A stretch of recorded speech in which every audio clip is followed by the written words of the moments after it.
All right, aloha everyone. This is the Anahulu Ho'emi, which is our last 10 moons out of the 30. And in this one, yeah, Anahulu again is the reference to a period of 10 days, or what I like to say 10 nights, or 10 days and nights, I guess. And Ho'emi is to reduce or diminish. And so we already have started, right, the waning or the Ho'emi, the decreasing size of the Mahina in the middle of the Anahulu Poi Poi. Uh, but this Anahulu is all moons that are going to go all the way until there's no illumination, right? So, really, that's what Ho'emi means, is to reduce, to decrease in size. Yeah. All right, so the beginning of the Anahulu Ho'emi is our second set, our second ohana of Ole Moons. And in this ohana is the three Ole Moons, Ole Kukahi, Ole Kulua, Ole Pau. And one of the references of these Ole Moons that I really believe just by Kilo observing my life is that these ole are not as strong in the ole, right, the unproductivity, as the ole for family before the full moons. So although ole means not or without or lacking, these nights are still considered unlucky, right, for fishing, planting, and all that kind of stuff. But it's just not as ole. Is just what I'm gonna leave it at. And it's a beautiful. The ole moons are when we have half moons. Yeah, the shape is when it's half moons. So it's the moon right before the half shade, the moon's right before the half shade, and right after the half shades is the ole time in our whole lunar cycle of Mahina. And I believe that our kupuna were very, very intentful in having these two ole times in our lunar cycle because it really was a time to say, hey, you got to take a break. You know what I mean? You cannot be high productivity all the time. And that there is time when you intentfully need to rest, you need to reflect, you need to evaluate. And so these Ole moons, although not as strong in the Ole, the unproductivity, as the first set of Ole moons, are still considered that time of rest, relaxation. It also, kalamai, it also, oh, yeah, okay. It also is a time of repair. It's a time of cutting and pruning. So the one thing I always tell my children, oh, Ole moons are coming up. You know, you should go cut. We should go cut hair if we're gonna cut hair because they say that if you cut things like cut the grass, cut your hair, cut things, it won't grow back as fast. So it can save money, right? I always say, save money, save money. So that's Ole. Now, Ole Pau in this one, though, I want you guys to know is usually when you get to Ole Pau, so you're gonna start having jellyfish come. Yeah, jellyfish gonna come to our waters. So it's that so many days after the full moon. So Ole Pau is the start of that. And then after our Ole families is Kaloa, the Kaloa moons. So Kaloa Kukahi, Kaloa Kulua, Kaloa Kupau, or Kaloa Pau is also another way to say it. You can do both. Uh, Kaloa Kukahi and Ole Pau are specifically both where the jellyfish come. Yeah. And Ole Pau into the Kaloa moons also is a time of honoring and celebrating the god Kanaloa, the Akua Kanaloa. So Kanaloa is most associated, yeah, with the ocean, right? The vast ocean, the vast kai. But Kanaloa is also associated with large bodies of fresh water underneath our honua, underneath our earth. So like the aqueducts and those kind of places. So, kaloa, I looked it up on in the dictionary, is also another word for oval wooden dish or platter. Uh, but ka has a lot of actually different definitions, but I'm gonna just look at one, which is to be long and length, because if you have a mahi ai, yeah, if you are farmer, then during Kaloa moons, you would focus on things that you want to grow long. So, like if you want vines to grow long, if you want like I think about eggplant, long beans. Those are the things that you would be working with during this time. And then in our Olelo no Eau, it talks about Kaloa moons being the time that you actually harvest ama crab, you harvest shellfish from the shorelines. And I thought to myself, oh, maybe they tell you to concentrate on gathering those things on the shoreline because maybe you're not supposed to go in the ocean because the jellyfish are here. You know, I feel like our kupuna are very masterful in saying, oh, do this, because they're not going to say, no, do this because this is here, right? They say, oh, go do this, which it will prevent you from doing something that, you know, is not my cutty, right? Going into the ocean with the jellyfish. Uh, what I've also observed as I'm talking about this is my children and I love to go to this one part of Sandy Beach of Avamalu. And it's where there's the sandy part and then there's like a shoreline, right? Then there's like tide pools and stuff. And what we started to kilo, with the Mahina, with the moon, was that Kaloa moons, all the shelf, like PPP, the PPP, I don't know if you guys know, but PPP would gather into a cluster during Kaloa moons. And we watched it for a couple of months, and it was every time there was kalu, and then I thought, oh, that kind of makes sense, right?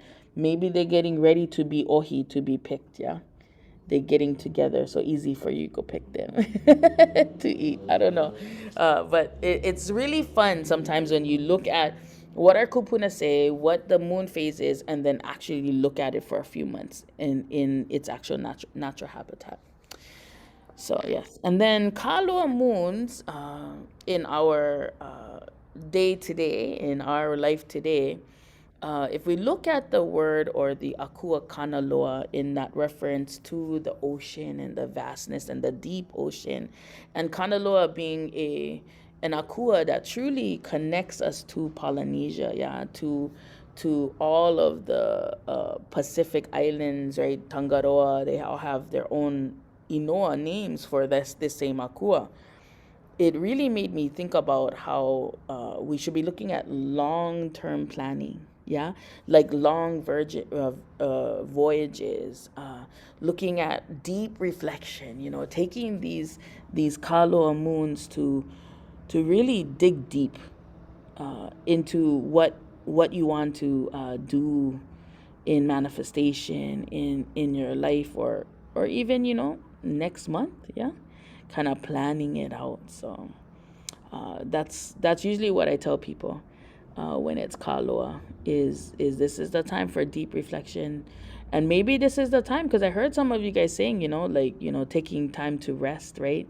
You know, maybe the Ole time, because it's much not as Ole, maybe these Kaloa moons, it kind of filters off into that as well, where you take the time to meditate and really allow your inner spirit to travel, to really get into Kanaloa.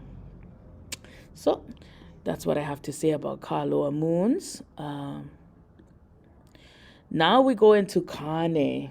Now, we had a discussion, and maybe after this, Kupiha and some others can talk about this as well. But when you talk to kupuna, when you talk to elders, or in my experience talking to others, and you talk about Pokhane, they call it Pokhane, there's always this mysterious feeling you get.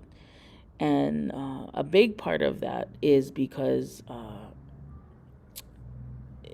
Kane is a akua that is sometimes called the leader of all of the akua, or the four major akua that is referenced in our literature.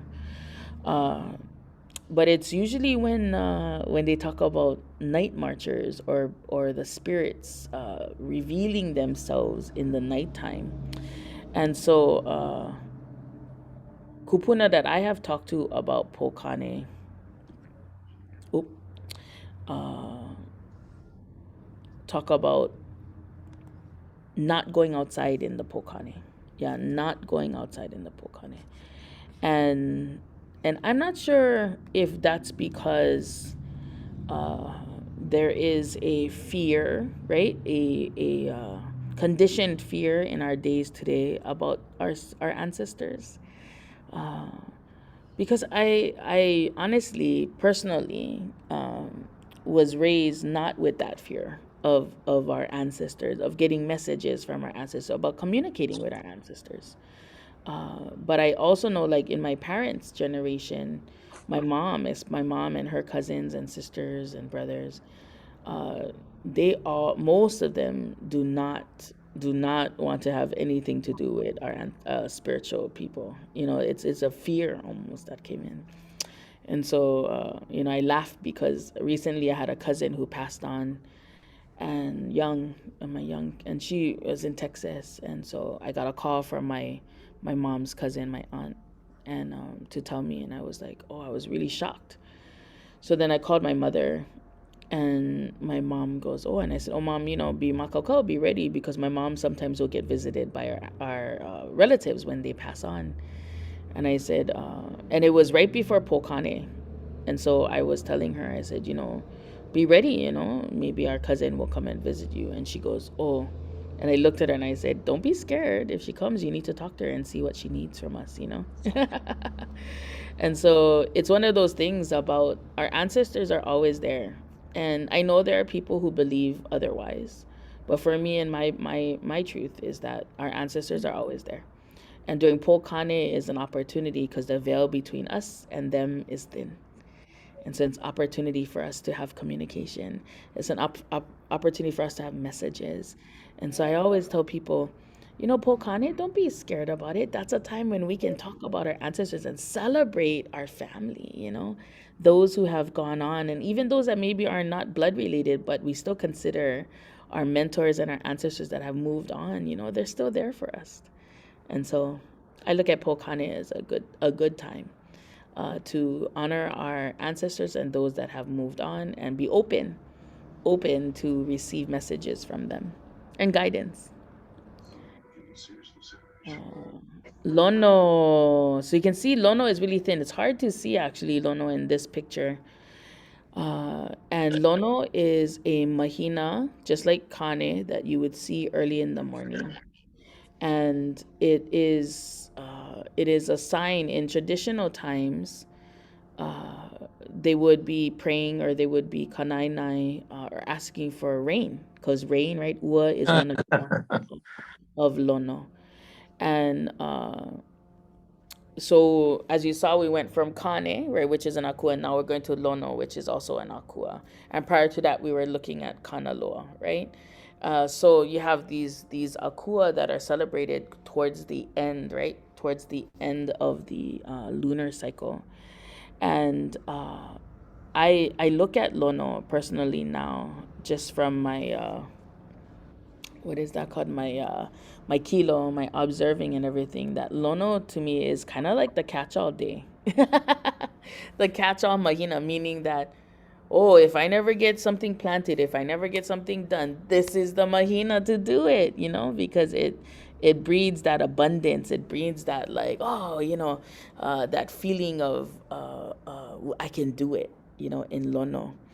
Uh, so I always tell people, if you never get something done, no worries. In Kaloa, you think about it, and then you got Kane and Lono. You got Kane and Lono that you can get it done. But Lono really, especially if you're doing stuff with the Aina, Lono is the one. You gotta, if the things you want to plant or whatever.